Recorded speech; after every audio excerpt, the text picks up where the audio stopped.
Halo semuanya, welcome back to my YouTube channel. Apa kabar kalian semua? Aku harap sehat selalu ya.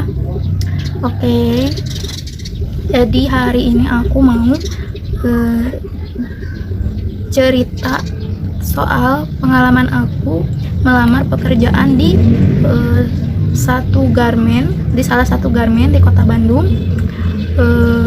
Perusahaannya menurut aku cukup besar ya, dan aku akan sangat senang kalau misalnya bisa bergabung dengan mereka gitu. Oke, sebelum ke proses melamarnya, aku akan memperkenalkan diri dulu. Siapa tahu ada yang nanti takutnya bingung kan. Jadi aku itu termasuk disabilitas, termasuk kategori tuna daksa. Jadi aku itu mempunyai yang namanya genuparum atau lebih dikenal dengan kaki letter O. Jadi aku kenapa termasuk disabilitas, karena aku tidak bisa beraktivitas seperti orang lain gitu. Jadi kekuatan kakiku itu hanya setengah dari orang dewasa lainnya gitu. Jadi termasuknya tunadaksa ya, tapi aku nggak pakai kayak alat itu, enggak. Cuma memang aku itu susah untuk lari dan nggak bisa jalan lama-lama gitu. Nah, terus apa sih alasan melamar pekerjaan gitu kan? Yang pertama itu memang karena aku sedang tidak ada pekerjaan ya. Otomatis kan aku butuh pekerjaan gitu. Yang kedua itu aku ingin belajar mandiri, dan aku pengen bisa ngasih uang bulanan gitu ke orang tua. Yang ketiga itu kenapa aku mau kerja di garmen itu karena aku suka semua hal yang berbau passion gitu. Apapun yang berbau passion aku suka, kayak menjahit atau baju-baju, semua hal yang berkaitan sama fashion itu aku suka gitu. Makanya aku sangat-sangat ingin melamar ke situ gitu kan. Terus lanjut ke prosesnya. Jadi pertama kali aku pergi melamar pekerjaan itu ke salah satu garmen itu hari Senin tanggal 25 Juni kalau nggak salah ya, tanggal 25 Juni. Jadi di sana itu dari sekian banyak orang itu diseleksi lagi. Jadi saat itu si garmen sedang membutuhkan operator jahit, jadi otomatis yang sudah berpengalaman selama 1 tahun menjahit itu dipisahkan gitu. Nah, kebetulan aku sudah ada pengalaman, jadi aku ikut ke yang lolos seleksinya gitu. Pertama sama satpam kalau nggak salah, aku nggak tahu sama siapa, pokoknya ada laki-laki gitu yang misah-misahin gitu. Nah, yang belum berpengalaman 1 tahun itu mereka suruh pulang lagi gitu kan. Sesudah itu aku disuruh baris buat kayak interview. Jadi ditanya-tanya gitu pengalamannya apa aja dan sebagainya. Nah, singkat cerita aku lolos lagi di interviewnya. Nah, sesudah interview itu aku langsung tes kan sama peserta yang lain. Jadi di interview juga itu diseleksi lagi, ada yang nggak lolos itu disuruh pulang gitu. Kebetulan aku lolos dan bisa ikut tes gitu. Pada saat itu aku ikut tes, ada laki-laki ada perempuan, banyak orang, mungkin sekitar 24 orang ya, laki-laki sama perempuan gitu, aku lupa lagi. Lalu waktu itu dikasih ujian selama waktunya 15 menit. Kalau 15 menit bisa selesai ujiannya, itu otomatis langsung lolos gitu, langsung bisa nanti training kerja. Nah, pada saat itu aku lebih dari 15 menit dan itu nggak selesai, si ujiannya itu nggak selesai. Nah, setelah itu aku disarankan untuk mengikuti pelatihan selama 2 minggu. Jadi aku kayak kayak belajar lagi gitu supaya nanti lebih cepat gitu kan. Nah, akhirnya aku 2 minggu itu pelatihan, belajar bolak-balik gitu kan, dari rumah ke tempat ke tempat pelatihan itu kan lumayan ya. Kalau naik angkutan umum itu bisa 1,5 jam. Jadi kalau pagi itu otomatis aku harus bangun lebih pagi lagi gitu kan. Tapi waktu pelatihan itu cuma setengah hari dan selama 2 minggu. Jadi setelah 2 minggu sudah pelatihan, di akhir, jadi hari Jumatnya setelah 2 minggu itu dites lagi seperti pertama dites. Jadi setelah pelatihan 2 minggu itu dites lagi, dan waktu itu kebetulan setelah sekian banyak rintangan yang menurut aku agak susah, itu aku lolos untuk bisa training di produksi gitu kan. Nah, waktu itu setelah lulus pelatihan itu aku disuruh nunggu ada panggilan buat training. Nah, waktu itu aku nunggu training itu sekitar 1 mingguan aja. Jadi ya 1 minggu. Nah, tanggal 18 Juli itu aku dipanggil untuk training di gedung 1. Itu trainingnya cuma 1 hari aja di gedung 1, dan waktu training itu alhamdulillahnya aku lolos. Nah, di gedung 1 itu aku lolos, dan seharusnya, jadi aku training itu kan hari Senin ya, hari Senin tanggal 18 Juli itu lolos, dan seharusnya masuk kerja itu hari Rabunya ya, hari Rabu. Jadi aku disuruh melengkapi lamaran gitu ya, yang belum lengkap, jadi dilengkapi lagi lamarannya. Nah, seharusnya kan hari Rabu itu kerja. Nah, ternyata itu dipending lagi karena katanya gedung 1 itu sedang pengurangan produksi, jadi belum butuh karyawan baru. Nah, jadi nunggulah lagi aku gitu kan. Setelah training, nunggu hari kerjanya. Nah, si nunggu hari kerjanya ini waktu kemarin itu sekitar 1 bulanan, dan itu belum ada panggilan dari gedung 1 ya. Lalu waktu tanggal 18 Agustus itu aku dapat panggilan training lagi. Jadi aku trainingnya 2 kali. Jadi waktu 18 Agustus itu training yang kedua di gedung 2, itu pun sama 1 hari.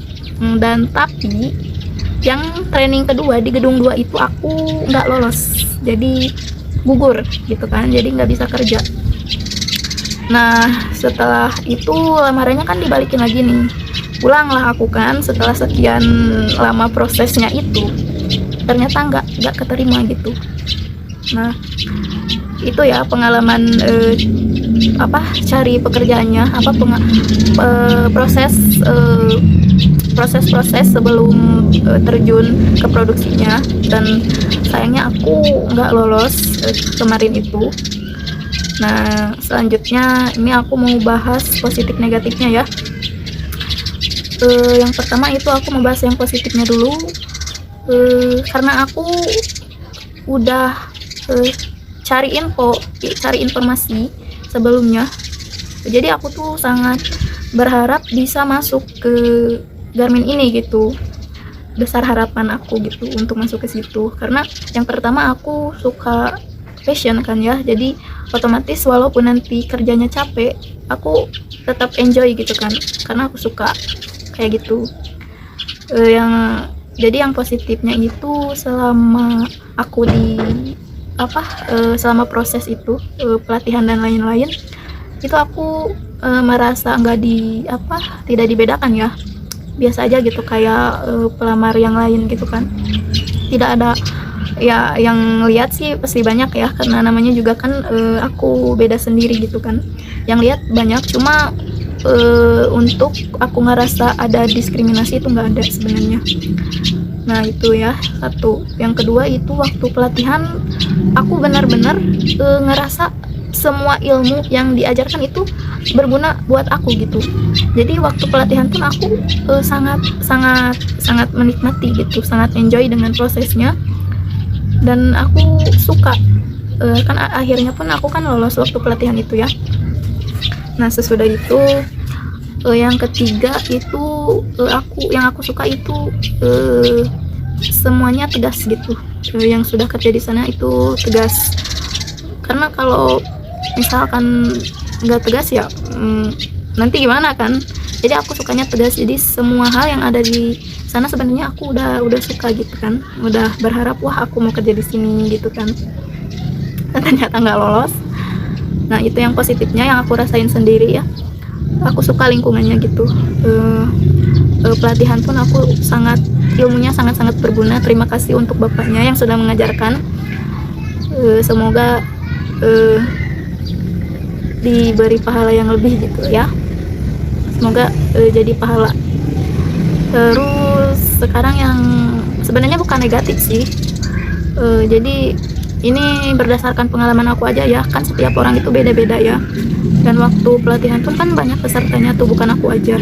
Jadi ini cerita berdasarkan yang aku alami aja. Jadi waktu pelatihan waktu training pertama di gedung 1 itu lancar, tidak ada kendala apapun, dan aku ya mengikuti aja lah prosesnya gitu waktu itu. Dan aku kira akan langsung nanti walaupun menunggu lama gitu, nanti akhirnya kan kerja gitu. Jadi aku prepare lah untuk ngekos segala macem kan. Nah waktu di gedung 2 itu agak berbeda gitu ya.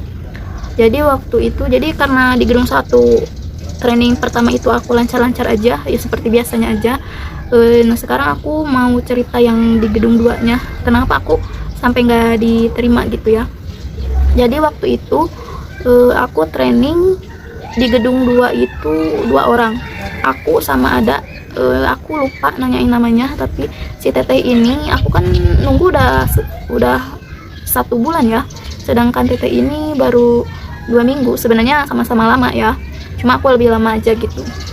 Nah waktu itu aku nunggu dipanggil kan buat training. Nah aku udah posisinya udah di pos satpam gitu, nunggu yang sudah kerja pada masuk dulu, baru aku sama si tetehnya nanti dijemput gitu kan.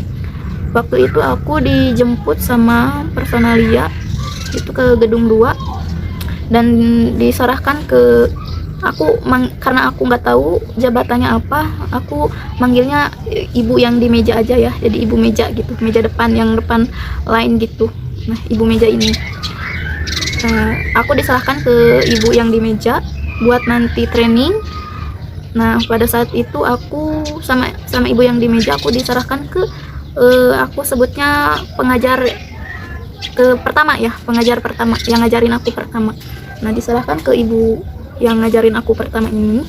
Aku waktu itu ngejahit, aku nggak tahu namanya apa, tapi mesinnya itu jahit dan potong, karena aku belum pernah pegang, jadi aku belajar dulu gitu. Nah ibu itu ajarin aku lah di prosesnya gitu segala macem, dan aku coba. Awalnya aku banyak salahnya ya, karena aku kira harus cepat gitu kan, kayak ibu ngajarin gitu. Jadi aku cepet dan banyak bagian yang menceng-menceng gitu. Jadi kata ibunya pelan-pelan aja dulu, nanti kalau udah lancar baru dicepetin gitu. Oh, oke, kata aku. Nah waktu belajar waktu diajarin sama yang ngajar pertama itu, waktu di tengah jalan aku di stop dan disuruh pindah ke yang ngajarin kedua. Jadi yang ngajarin kedua ini aku disuruh bagian kerah gitu. Jadi aku ke depan diajarin lagi yang baru, yaitu bagian kerah, jahit bagian kerah gitu, digabungin sama bagian baju. Nah waktu itu si ibu pengajar kedua ngajarin, waktu lagi ngajarin itu ibu yang di depan meja itu datang ke meja aku gitu, ke meja yang ibu ngajarin yang kedua. Nah terus beliau itu bilang gini, yang aku ingat aja ya, karena kan keadaannya lagi pada kerja kan, yang lain lagi pada kerja. Jadi yang aku ingat, ibu ini intinya bilang gini, budak iya mah pas we di anu memehna gitu, jadi ke Senin meh bisa langsung gawe gitu. Ini aku pakai bahasa Sunda karena ibunya pakai bahasa Sunda, nanti aku translate ya. Jadi katanya si anak ini udah aja di yang pertama tadi yang diajarin, supaya nanti Senin langsung kerja katanya gitu. Dalam hati pun aku maunya di yang pertama, karena aku udah belajar dan udah bisa gitu kan, yang diajarin si ibu pertama ini. Terus si ibu yang ngajarin, si ibu pengajar yang kedua ini nyamperin lah ke si ibu yang di depan meja. Nah terus entah apa yang mereka ngomongin, entah apa yang si ibu pengajar kedua bisikin, karena mereka itu bukan mereka, kayaknya yang ibu pengajar kedua ya, bisik gitu, ngomongnya bisik-bisik depan aku gitu, agak jauh ke sana. Aku nggak tahu yang dibisikin apa, tapi mereka bisik-bisik gitu. Nah dari situ aku pun sebenarnya udah ada feeling yang wah, ada yang aneh gitu kan, kayaknya ada kemungkinan nggak lanjut gitu. Nah sesudah diajarin itu kan aku disuruh pindah lagi nih ke yang pengajar pertama, yang diajarin pertama, nerusin itu sampai jam setengah 12 siang. Jadi sebelum pekerja istirahat itu aku udahan gitu, udahan trainingnya cuma setengah hari.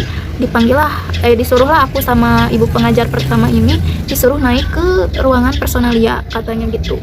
Naiklah aku ke ruangan personalia. Nah di ruangan itu sama ibu personalia, yang aku tangkap intinya mereka sudah diskusi gitu sama training aku gitu kan, tes lapangan aku, mereka udah diskusi dan intinya aku itu nggak kepake gitu. Waktu itu sebenarnya aku nggak terlalu fokus ya, karena kan grogi gitu. Ini pertama kali aku melamar pekerjaan keluar dan disuruh, soalnya aku sendiri, jadi yang teteh satunya itu beda gitu. Aku dianterin ke ibu mana, si teteh itu aku nggak tahu kemana, tapi satu gedung, sama-sama di gedung 2. Nah katanya intinya kamu nggak kepake, silahkan boleh langsung pulang katanya gitu. Ini lamarannya saya kembalikan, kamu bisa langsung pulang gitu katanya gitu. Blank kan aku, soalnya waktu di gedung 1 itu aku kan keterima gitu dan dikasih kayak kertas buat melengkapi lamarannya gitu waktu itu. Dan di gedung 2 ini lamaranku itu dibalikin lagi, lamaran pertama yang tanggal 25 Juni itu aku dikembalikan gitu. Intinya kalau menurutku sih, kalau lamarannya dikembalikan itu otomatis udah nggak ada kesempatan lagi buat aku kerja di situ gitu. Terus aku bingung kan, kok nggak keterima sih, kan udah pelatihan dan aku pun waktu training ya bisa gitu, lancar-lancar aja menurutku ya. Entah kalau menurut pengajar. Waktu itu pulang pun aku campur aduk gitu kan, karena prosesnya yang lama ini dan nggak membuahkan hasil gitu. Waktu itu aku mikirnya kayak gitu. Dan sampai saat ini pun aku tanya ke setiap orang yang sudah bekerja di sana dan yang barengan sama aku pelatihan dan sekarang udah kerja di sana, itu rata-rata sebenarnya mereka bilang kok gitu sih, kok aneh katanya gitu. Aku kan nggak tahu ya sebabnya apa, mungkin aja menurut mereka memang ada salah, tapi aku pribadi kayaknya wajar deh buat karyawan baru yang mau bekerja itu nggak secepat mereka. Kan ibu pengajarnya juga kan bilang pelan-pelan aja dulu, nanti juga cepet sendiri gitu. Aku kan bukannya berusaha untuk rapih dulu sebelum kecepat gitu kan, supaya nanti jahitannya juga bagus. Entahlah, aku pun bingung gitu waktu itu dan sekarang pun bingung kenapa gitu. Sesudah dari situ aku pulang dan ya gagal. Proses sekian lama, hampir 2 bulan itu bukan waktu yang sebentar loh. Terus aku pun siapin surat lamaran dan lain-lain, ongkos segala macem, kan pakai uang ya, bukan yang gratis gitu kan. Jadi aku agak lebih ke ya kecewa ada, keselnya ada, tapi gimana lagi kan, udah nggak bisa gitu, entah apa. Nah sesudah itu